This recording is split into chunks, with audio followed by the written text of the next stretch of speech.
চট্টগ্রামের পাহাড়ি এলাকায় জনপ্রিয় হচ্ছে আমের চাষ। দেশি জাতের পাশাপাশি বাগানগুলোতে শোভা পাচ্ছে আমেরিকান পালমার, জাপানের মিয়াজাকি, থাইল্যান্ডের চিয়াই মাইয়ের মতো দুনিয়া বিখ্যাত সব আম।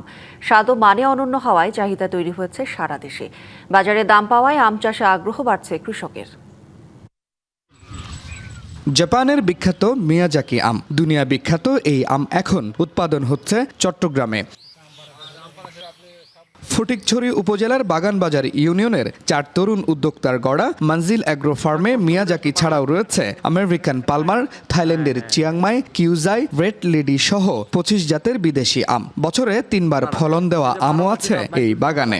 আধুনিক এবং বিজ্ঞানসম্মত চাষাবাদে চলে আসছে। আপনারা দেখতে পাচ্ছেন যে আমাদের সবগুলো আমি ফুড ব্যাগিং করার কারণে এই আমগুলো আপনার পোকা মাকড় রোগ বালাই কিছু হয় না। এখানে আপনার দেশি বিদেশি আমের জাতগুলো আছে।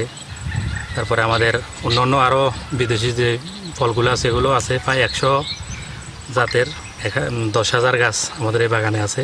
চট্টগ্রামের পাহাড়ি এলাকার উর্বর মাটি, অনুকূল আবহাওয়াকে কাজে লাগিয়ে অনেক উদ্যোক্তাই লিখছেন নতুন সম্ভাবনার গল্প। 4 বছরের ব্যবধানে চট্টগ্রামে প্রায় দ্বিগুণ বেড়েছে আমের চাষ।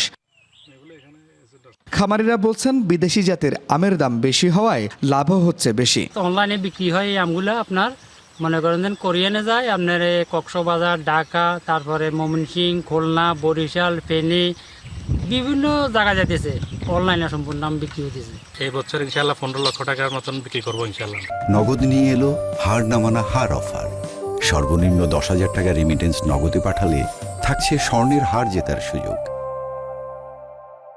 উন্নত জাতের চারা সরবরাহের পাশাপাশি বিদেশি আম চাষে কৃষকদের নিয়মিত প্রশিক্ষণ ও কারিগরি সহায়তা দিচ্ছে কৃষি বিভাগ। গত বছর আমাদের উৎপাদন হয়েছিল 41,051 মেট্রিক টন। তো আমরা আশা করছি এটা এই বছর আরও বেশি হবে। কমপক্ষে 42,000 মেট্রিক টন ফলন আমরা আশা করছি। আর এই বছর যেহেতু আমের মৌসুমে খুব একটা ঝড় বৃষ্টি হয় নাই এবং চাষিরা আমের ফলনটা খুব সুন্দর হচ্ছে। বাজারে এখন দেশি বিদেশি অনেক জাতের আম চাষ হচ্ছে।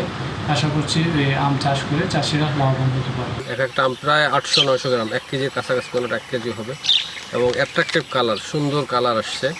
এখন ম্যাচুরিটি স্টেজ আসছে, পাকবে। কাটার পরে যেন অনেক সুন্দরভাবে এইখান থেকে আমরা প্রুনিং করতে বলবো।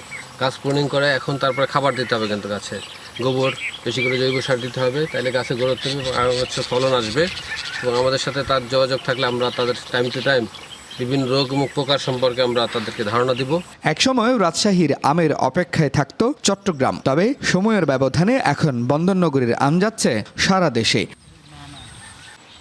এই ধারা অব্যাহত থাকলে বিদেশি আমের উৎপাদনে চট্টগ্রাম হয়ে উঠবে দেশের অন্যতম সম্ভাবনাময় অঞ্চল, আর পাহাড়ি কৃষিতেও যুক্ত হবে সাফল্যের নতুন এক অধ্যায়, এমনটাই বলছেন সংশ্লিষ্টরা।